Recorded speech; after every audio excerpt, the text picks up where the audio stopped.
Welcome back. I'm Hollis Turnbow, leading you on that next step in the process of quilting as desired. In this episode, I want to talk basically about two things. After you complete the quilt top, whether it's patchwork, piecework, or just plain fabric in some cases, you've got to put it all together, you've got to baste it together, you've got to hook it together in some way so that you then can quilt it. And then in the second part of the episode, I'll talk about that marking process and the considerations that you need to give. So stay with us. I think this will be an interesting information for you.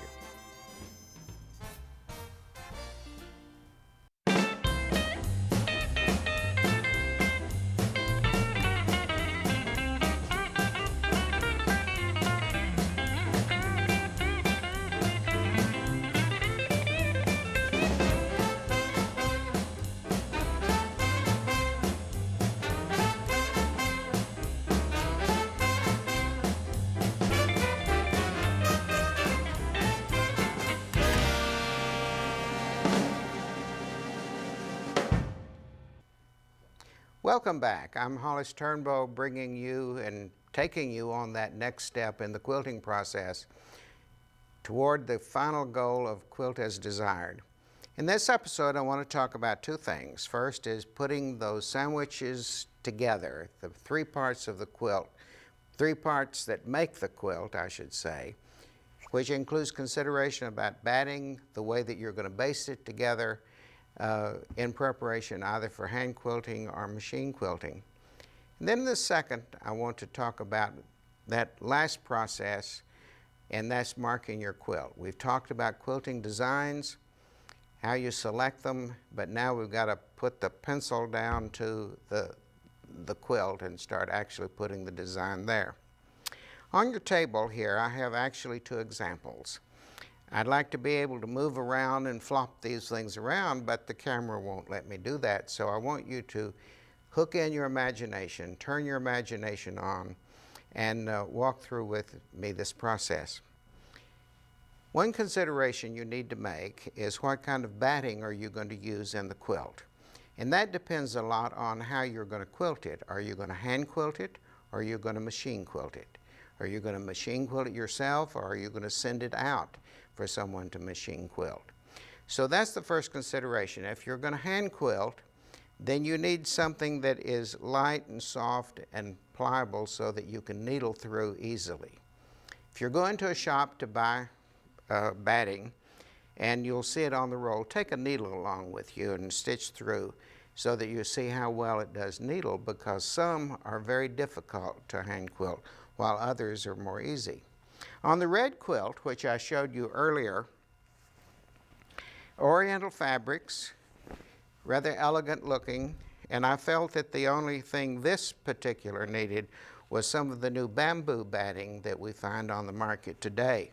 Very soft, very pliable.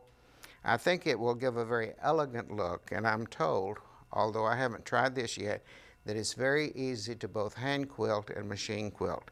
So this is what I'll be using. That's probably a little extra touch that I'll put on the red quilt because it is oriental. But let's go back to these that are on the table. The first example on the top is just simply a piece of drapery fabric that I found that I liked very much. Thought it would make a nice lap robe, even a quilt for a small bed. And I pin basted this. And when you're pin basting, then you need to stretch out all three layers on a table of some kind. I read on the internet a lot of questions that quilters are asking, especially the beginning quilters, saying, I have no place that I can stretch out my quilt to baste. And then the answers will come back. Go to your local library or your church and put all the tables together. Then you'll have enough surface that you can stretch out the entire quilt. In the old days, what quilters did is they would actually put the quilt in their frame and stretch it as they basted it. That gave all the layers very flat, and they would baste it probably by hand with a long basting stitch, needle and thread. If you should do that, there's one caution that I might make. is be sure and use white or natural thread, because if you baste your quilt in a color thread and you're in a very high humid climate, then there's a possibility that the thread could fade onto your quilt before you get it quilted. So long stitches in white or natural thread is the best for that. And you would start usually in the middle. If you have it all stretched out, just start in the middle and work out to the edge. That's because you could always stretch out and smooth out any wrinkles that you have in the 3 layers. Very difficult to smooth those out if you're pushing your quilt in the 3 layers in. I call that unintentional embellishments if that happens, or otherwise pleats on the back. So you want to keep all 3 layers as flat and straight as you can. Now I've quilted king-size quilts on a card table. And I want you now to kick in your imagination and listen carefully and go along with me. Let's assume that I have this quilt and I need to baste it. I certainly can't put it out fully on the table because my table isn't large enough and I have no place in my house to do it or even put it on the floor. So what I would do is I'd put all 3 layers and center them on the tabletop as I have this centered here. Stretch the bottom, tape it down so there's no wrinkles in it, put the batting on it, smooth that down, might even put some tape to keep it stretched, and then the top, and do the same thing. So all your layers are very smooth. Now, imagine this on a card table. What you have is you have a lot of bulk and a lot of weight hanging from either side. That helps to stretch the quilt. So when you get it all layered down like that and stretched out, then you start putting your pins in or baste it by hand. Put the pins in. When you get it completely covered, the card table top, then start closing them. The reason for that is if you pin baste a quilt and you close it at that point, there's a tendency for these layers to wrinkle up. So leave them open. Try not to stick your hand with it until you get it done. And then hopefully you found one of these little gadgets called a quick clip, which really saves your fingernails. And what you do there is you reach down, you just simply grab the open thing and clip it closed. Very easy to do. One time I was basting a queen-size quilt, and I couldn't find my quick clip, and man, my fingers were really sore when I finished. So something like this. Some people will use a grapefruit spoon, the spoon that has a little nudge down there, anything to help you close these pins.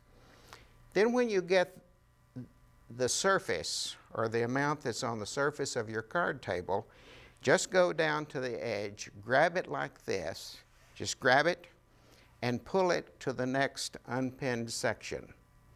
All that pulling tends to stretch it out, and that's what you want to do. Reposition it until that section is pinned.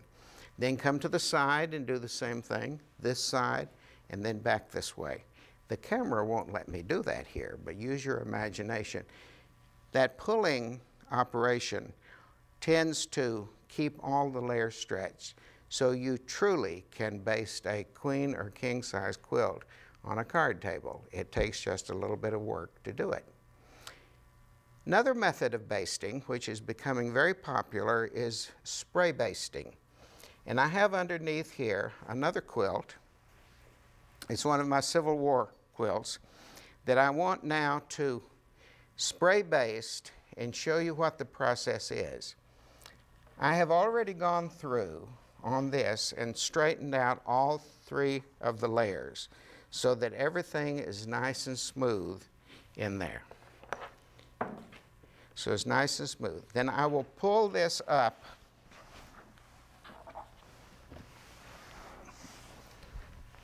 until I have half of the quilt on the table surface. And then smooth these layers out so everything is going to be flat. Using the spray, you can reposition it because it's not permanent. So if you do make a mistake or make a bubble in it, then you can get it all straight and smooth. Now that's what I've done here. Straightened everything out so everything is tight. Sometimes I will either tape all of these layers down so I know that they're straight. Other times I don't. It just simply depends on how much confidence I have in this whole smoothing process. So I have half now of the quilt onto the table surface, and all of this is smooth. Now,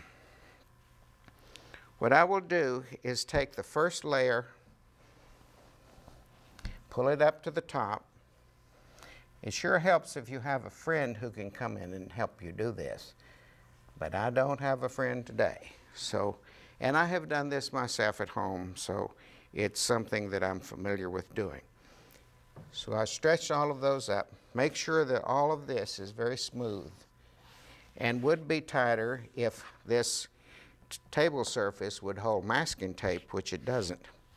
Now, I want to walk over to the table here and get my basting spray.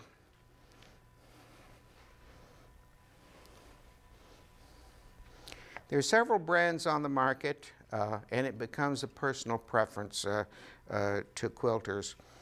Reading the internet, someone said, I've always had good luck with such and such a brand. So sometimes you may have to try. Now, I will say this.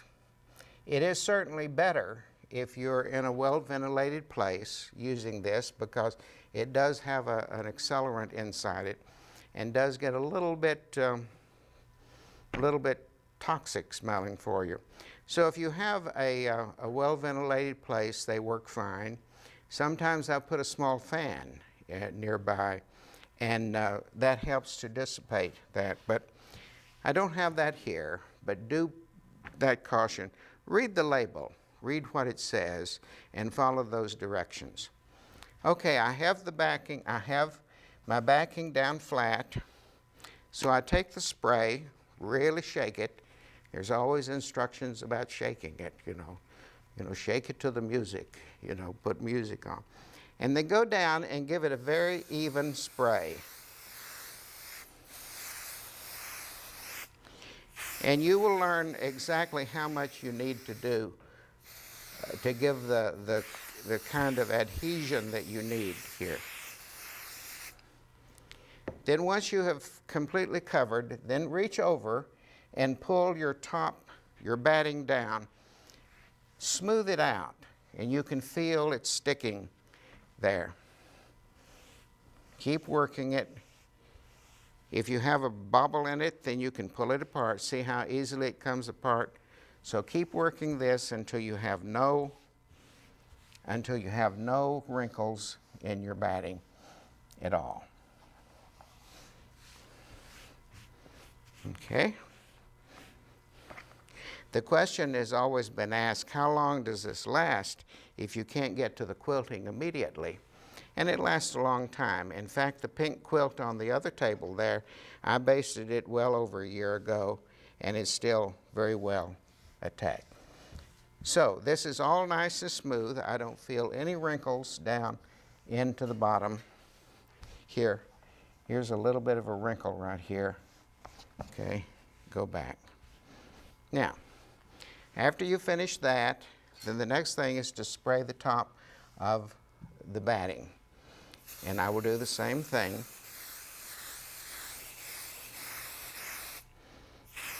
Now at home, what I would do is I would probably cut strips of newspaper, put down on the side to make sure that I don't get any of the adhesive onto the table or whatever the surface I'm working. So use whatever caution you need in order to place it in such a way that will be easy for you. So I'll go down. You don't really need to put too much on it until you feel that it's completely covered. Then pull the next layer down, and again start in the middle, smooth it down.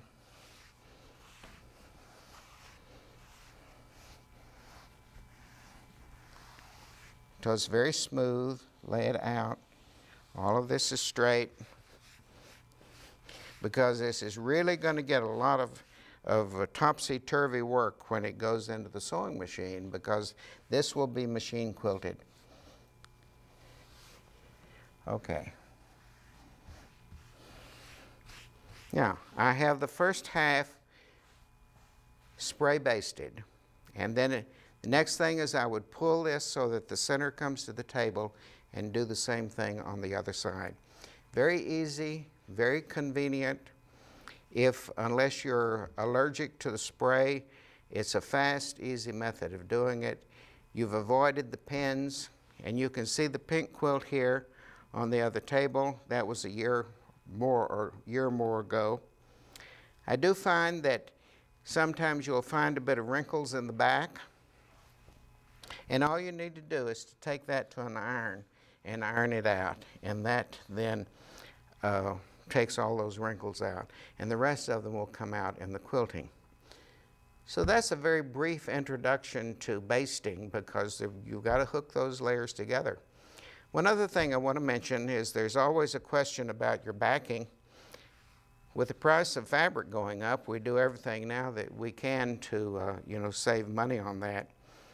Normally, what I would have to do, since this is wider than the 44 inches of your normal fabric, I would have to piece this, which means that I would have to buy at least 2 lengths of this fabric. There's a very interesting method that was developed by a quilter by the name of John Flynn out in Montana. And on his website, he has instructions for doing a backing in which you, rather than piece it on the horizontal, you piece it on the diagonal, like here. And there's a formula there, and I won't go into it, and you work through it to tell exactly how much fabric that you need to buy. In this particular case, I bought, working with the formula, I used 1 length plus 28 inches extra. The formula will tell you that, and then you cut the fabric on the diagonal and sew it back together, and then move one side down the other. And as you move it down, it stretches out to the width you need. Very easy to do it, very economical way, certainly today in the price of our fabric, unless you have a wide piece of goods that you can do it. Basting, a very essential process. It's a very personal process also, because each person has their own method that they want to use. One more step in the process. Now we have the quilt ready to do one of the most important things, and that's mark it. So stay with me, sharpen your pencil if you're taking notes. Come back later, I'll be here and we'll do a little bit of marking.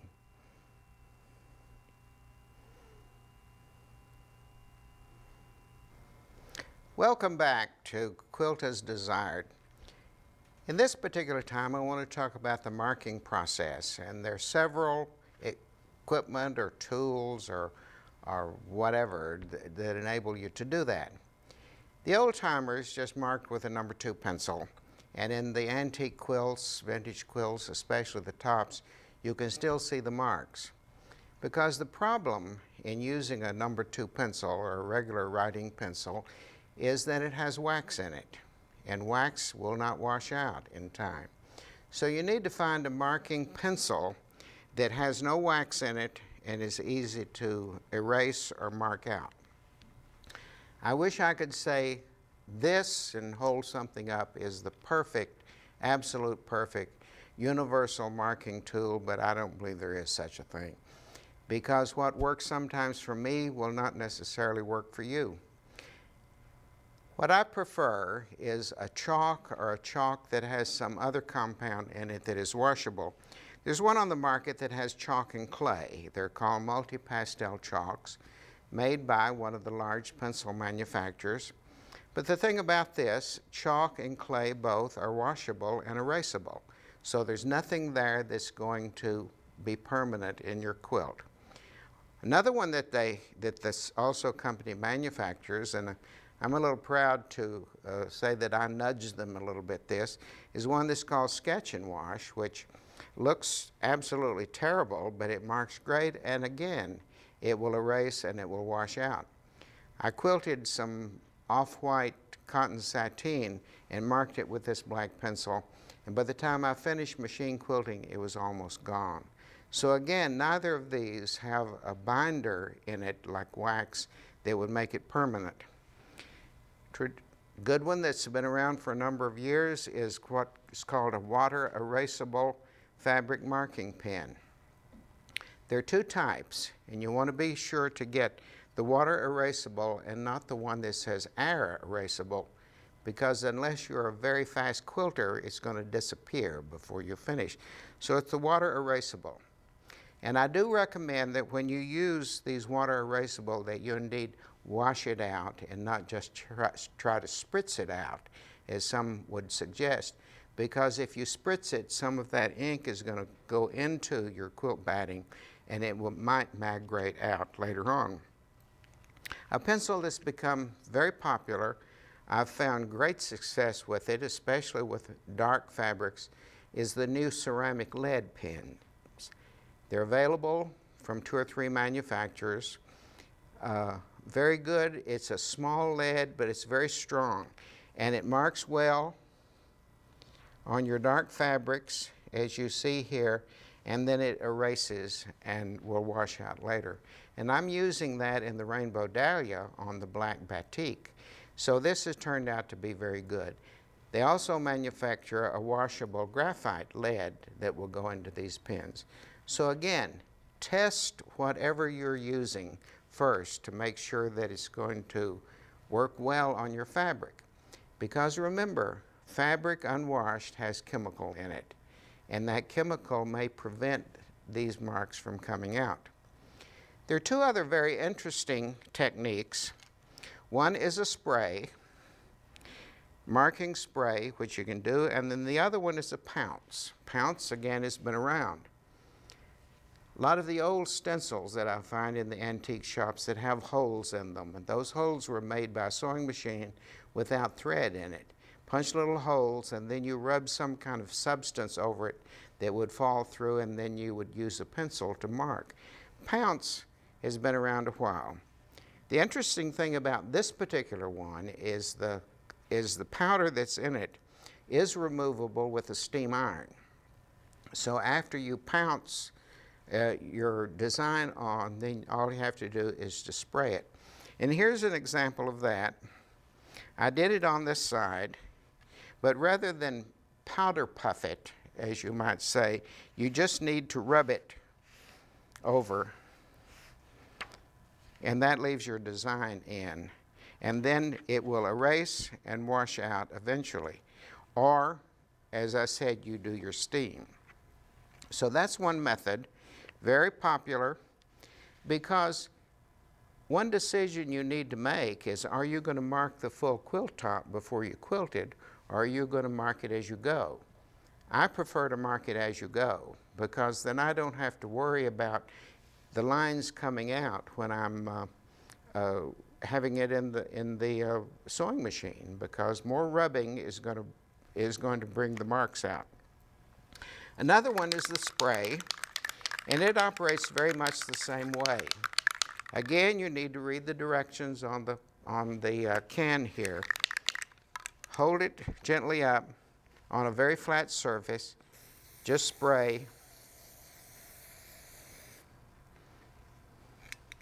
And there it is. These are especially good for hard to deal with fabrics. I had a project I was doing one time in which I needed to mark it. It was a wool fabric, and absolutely nothing that I used would do it until I found the spray. So again, it has its place, it has its purpose, but remember, it's somewhat smells bad, so you need to operate it in a well-ventilated room.